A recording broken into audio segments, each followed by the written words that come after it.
নমস্কার, শুভ সকাল। কেমন আছেন সবাই? আশা করছি ভালো আছেন। চলে আসলাম আরেকটা নতুন ভিডিও আপনাদের সাথে শেয়ার করতে। রান্নাবান্না করার জন্য কাটাকুটি শেষ করে ফেলছি। আজকে রান্না করব আলু পটল দিয়ে মাছের ঝোল, ঢেঁড়স ভাজা আর হচ্ছে টকের তরকারি। তো এদিকে হচ্ছে সবজি কাটাতে হয়ে গেছে। আগে সবজিটাই কাটছি, মাছ এখনও ভিজাইনি। দেখছেন কাজের স্টাইল কি? আগে তো মাছটা ভিজাবো, তা রেখে আগে সবজি কাটছি। যাই হোক, কী আর করার। তো এখানে ফ্রিজ থেকে মাছটা বের করতেছি। আজকে হচ্ছে মিরকা মাছ দিয়ে রান্না করব।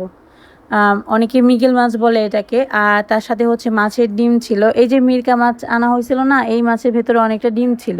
একদিন হয়েছে ভাজি করে খাইছি, আরেকদিন ভাবলাম টকের তরকারি খেয়ে দেখি কেমন লাগে। এই জন্য আজকে টকের তরকারি রান্না করার জন্য বের করলাম। টকের তরকারি এমন একটা রেসিপি যেটা হয় না এরকম যে আপনার কিছু মাছ আছে যেগুলো ফ্রিজে অনেক দিন যাবৎ আছে, খান নাই, অথবা দেখা যায় যে মাছটা আপনার ভালো লাগে না বা মাছের স্মেলটা আপনার ভালো লাগে না, সেই টাইপের মাছ দিয়ে আপনি টকের তরকারি রান্না করে খেতে পারেন। কারণ টকের তরকারি রেসিপিটা এরকম যে যে কোনো মাছ দিয়ে খেলেই ভালো লাগে। মাছটা বড় বিষয় না, বড় বিষয় হচ্ছে এই রান্নাটা অনেক বেশি মজার। তো মাছের ডিম খেতে খুব একটা ভালো লাগে না, শুধুমাত্র ইলিশ মাছের ডিমটা খেতেই ভালো লাগে। আর যে সমস্ত মাছ আছে সেগুলোর ডিম অত বেশি ভালো লাগে না। এর জন্য ভাবলাম যে আজকে টকের তরকারি রান্না করি।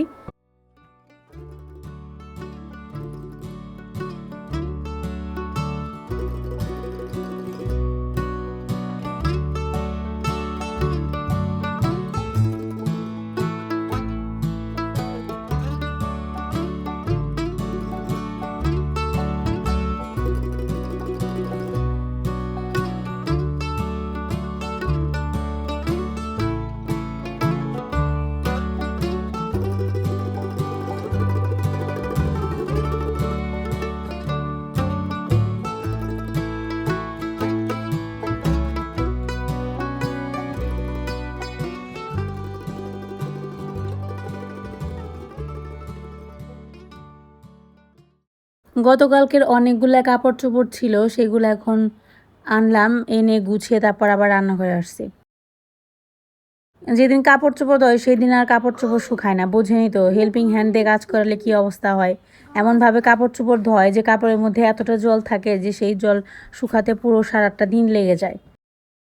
সবজি কাটা তো হয়েছিল কিন্তু ধোয়া হয় নাই, তো এখন ধুইতে আসলাম। সবজি ধুয়ে টুয়ে তারপর হচ্ছে রান্না বান্না শুরু করব। তো আজকে কি কি রান্না করব সব কিছু তো আপনাদেরকে বলছি। আলু পটলের তরকারি আমার কাছে খুব ভাল লাগে। তবে এখনকার সবজিগুলো কেমন জানি, সবজির দাম বেশি কিন্তু সবজি এখন ভালো না, মানে গলতে চায় না। যেভাবেই রান্না করেন না কেন, রান্না করার পর দেখা যায় সবজি কেমন জানি আস্ত আস্ত থাকে, সুন্দর মতো গলতে চায় না। সবজি ধোয়ার মাঝখানটাতে জল চলে গেছে এখন দেখি। তারপর আর কি এক বালতি জল তো রাখি সবসময় স্টক করে। আগে ভিডিওতে আমি বলছিলাম যে আর কি চলে যায় মাঝে মাঝে এই বাসাতে, তো বলছিল একজন যে আপনি জানেন জল চলে যায় তাহলে একটু ধরে রাখতে পারেন না। সত্যি কথা বলতে আমি ধরে রাখি, কিন্তু মাঝে মাঝে দেখা যায় হয় না। আবার মাঝে মাঝে দেখা যায় এতটা পরিমাণ জল দেরি করে আসে যে সেই বালতির জল শেষ হয়ে যায়। এখন কত জল ধরে রাখবো বলেন? বাথরুমের জন্য তো 2 বালতি করে জল সবসময় ভরাই থাকে, আর রান্নাঘরের জন্য 1 বালতি করে রাখি।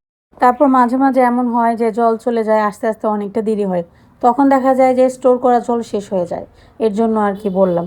এরপর আমি আসলে কি বললেন তো আপনাদের সাথে শেয়ার করি যে আমি যেখানে থাকি সেখানে কি কি প্রবলেম ফেস করতে হয়, এইটাই আর কি। এত যদি সমস্যা হতো তাহলে তো আমাকে বাসায় ছাড়তে হতো, তাই না? তবে ভবিষ্যতে এরকমও হতে পারে, কারণ দেখা যাচ্ছে ঢাকা শহরের অবস্থা দিন দিন এত খারাপ হচ্ছে। বিদ্যুৎ বলেন, গ্যাস বলেন, সব কিছুর অবস্থাই খারাপ। কি ছিল আর কি হয়ে গেল। সত্যি কত সুন্দর ছিল দেশটা, আর এখন কি অবস্থা। তো এদিকে হচ্ছে এখন কাটতে বসলাম। ধোয়া তো হয়ে গেছে, ঢেঁড়স ভাজি কাটতেছি। ঢেঁড়স ভাজি খেতে আমার খুব ভাল লাগে, কিন্তু করতে বিরক্ত লাগে। কাটতে একে তো এত পিছলা পিছলা ভালো লাগে না, এবং সেই সাথে ভাজি করতে একটু সময় বেশি লাগে। নর্মালি অন্য কোনো সবজি ভাজি করতে যতটা না সময় লাগে, ভেন্ডি ভাজি করতে কিন্তু তার থেকে বেশি সময় লাগে। কিন্তু ঈশান আসারা এত পছন্দ করে, এর জন্য করা হয়। আর বাজারে সবজির দামও অনেক বেশি। দেখা যায় যে সবসময় সব সবজি পাওয়াও যায় না ঠিক মতো। তো গতকালকে সারার বাবা গিয়েছিল হচ্ছে বাজারে, অল্প কয়েকটা সবজি নিয়ে আসছে, খুবই অল্প।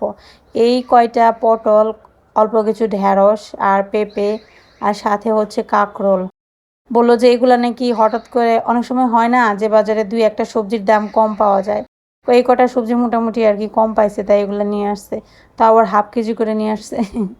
আর একটা সময় ছিল এত পরিমাণ সবজি কিনতাম যে ফ্রিজে জায়গা হতো না, ফ্রিজ পুরো ভরে যেত এরকম। আর এখন অবস্থা এত খারাপ হয়েছে সবজির দাম শুনে সবজি কিনতে মন চায় না, মনে হয় যে সবজির পেছনে এত টাকা খরচ করব। কিন্তু আসলে সবজি ছাড়া কি চলে বলেন, আমরা একটু সবজি বেশি খাই। এদিকে হচ্ছে ঢেঁড়স ভাজা প্রায় শেষ, আর মাছটা এখন পরিষ্কার করব। তো মাছকে সহজে পরিষ্কার করার একটা বুদ্ধি হচ্ছে লেবু আর লবণ মিক্সড করে একটু কষলে কষলে ধুলে মাছ সহজে পরিষ্কার হয়ে যায়। সেটা যে কোনো মাছই বলেন। আর কিছু কিছু মাছ আছে যেগুলোতে একটু গন্ধ বেশি থাকে, সেই মাছের ক্ষেত্রে লেবু লবণ দিয়ে ধুলে তাহলে মাছের যে একটা ব্যাড স্মেল থাকে সেটাও চলে যায়। তাই বলে কিন্তু আবার ইলিশ মাছের সাথে লেবু আর লবণ লাগাইতে যায় না। অবশ্যই এটা একটা মজার কাহিনী। যখন প্রথম আমার ঢাকাতে বিয়ে হয়, ইলিশ মাছ তো বিয়ের আগে কখনোই খাই নাই। বাবা ওইভাবে ইলিশ মাছ কখনো বাজার করে নাই, সত্যি কথা বলতে আর কি। আর অন্য মাছ খাইছি, তবে ইলিশ মাছটা খাওয়া হয় নাই, কারণ ইলিশ মাছের দাম অনেক বেশি তো। আর বোঝেনি তো, গ্রামের মানুষ দামটা বা টাকাটা অনেক বেশি মূল্যবান মনে করে। খাই নাই, ঠিক আছে। বিয়ে হওয়ার পর তো খাইছি। বিয়ে হওয়ার পর আমাকে তো কাজ করতেই হয়েছে। একটা বউ যেভাবে থাকে সংসারে, আমাকে ওইভাবেই থাকতে হয়েছে। যাই হোক, তো ইলিশ মাছ ধুইতে দিছে, তো আমি তো আর জানতাম না যে ইলিশ মাছে ওইভাবে ধুইতে হয় না। তো আমি লবণ টবণ দিয়ে কচলে কচলে ইলিশ মাছ ধুইছি আর কি। তারপরে সেটা দেখে আমার শাশুড়ি মা বলতেছে, এটা কী করতেছো? আমি মাছ ধুইতেছি। বলে এইভাবে ইলিশ মাছ ধয় না, ইলিশ মাছ একদম হালকা করে ধুইতে হয় এবং এত বেশি ধোয়া লাগে না। তারপর থেকে জানলাম যে না, ইলিশ মাছ অত বেশি ধোয়ার প্রয়োজন হয় না, কারণ আমি নিজে খাই নাই তো, এর জন্য এটা সম্পর্কে তেমন কোনো আইডিয়া ছিল না। মানুষের জীবনে সব কিছু যে সবাই জানবে সেটা কিন্তু না, কিছু কিছু জিনিস মানুষের অজানা থাকে এবং সেটা যে কোনো বয়সে শিখতে হতে পারে, এটার মধ্যে খারাপ কিছু না।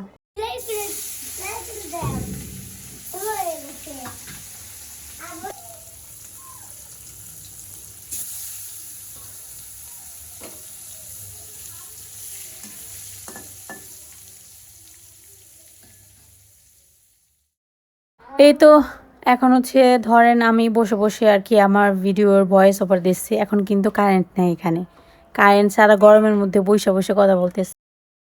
এই সন্ধ্যার টাইমে সবসময় কারেন্ট থাকে না, আর সন্ধ্যার টাইমে সবসময় আমি আমার ভিডিওটা রেডি করি আর কি, আপলোড দেওয়ার জন্য। এদিকে হচ্ছে মাছের ঝোল রান্না শুরু করলাম।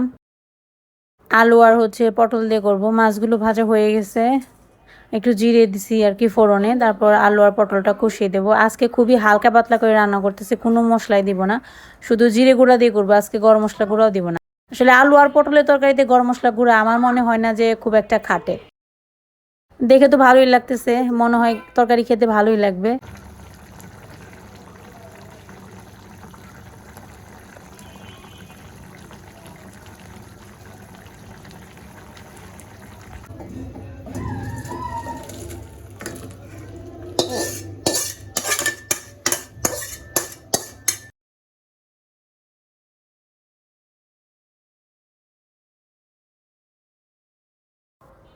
মাছের ঝোল রান্না করে হয়ে গেল, আর এদিকে টকের তরকারি রান্না করতেছে আজকে বড়ই আর জলপাই, এই দুইটা টক ফলে একসাথে মিক্সড করে তারপর হচ্ছে টকের তরকারিটা রান্না করব। আর মাছের ডিম দিয়ে রান্না করব। মাছের ডিমটা হচ্ছে নর্মালি লবণ আর হলুদ মরিচ দিয়ে মাখিয়ে ভাজি করছি। তো এদিকে হচ্ছে নাড়াচাড়া দিব আর হচ্ছে সম্বার দিব।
না দিতে দেবো না, তোমার ঠান্ডা লাগে, সারা রাত ধরে খরর খরর করে কাশছো।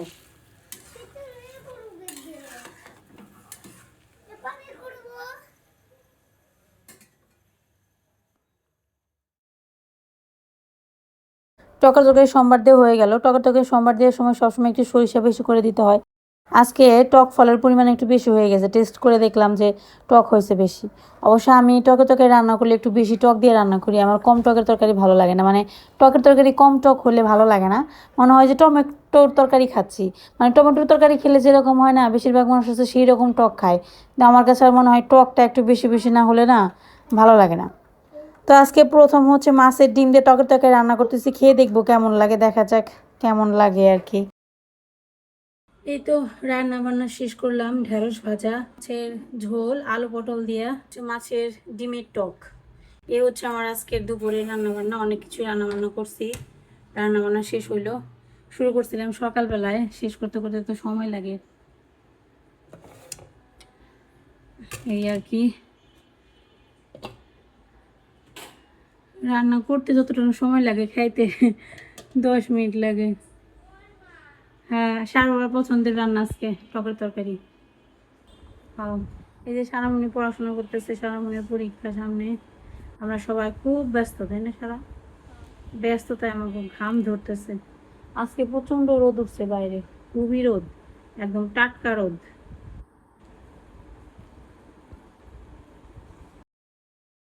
এখন হচ্ছে বিকেলবেলা, তো বিকেলবেলা একটু খিদে পাইছে, কি রান্না করব কি বানাবো ভাবতেছিলাম।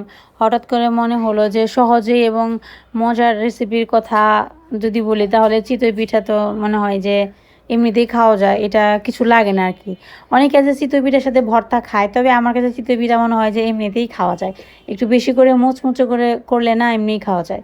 তো এখানে হচ্ছে বসিয়ে দিলাম প্যানটা, এটা হচ্ছে একসাথে 5টা পিঠা হয়, তাড়াতাড়ি আর কি বানানো যায়। তবে এই প্যানটা চুলার উপরে ঠিক মতো বসতে চায় না, কেমন জানি হয়, বসাতে গেলে মনে হয় যে এক সাইড হয়ে যায়, ঝালু হয়ে যায়, এক সাইডে তাপ লাগে না ঠিক মতো। তো এদিকে হচ্ছে গরম জল দিয়ে দিলাম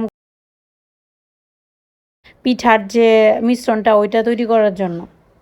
আর গরম জল দিলে পিঠাটা সুন্দর হয়, ঠান্ডা জল দিয়ে করলে শক্ত হয়ে যায়।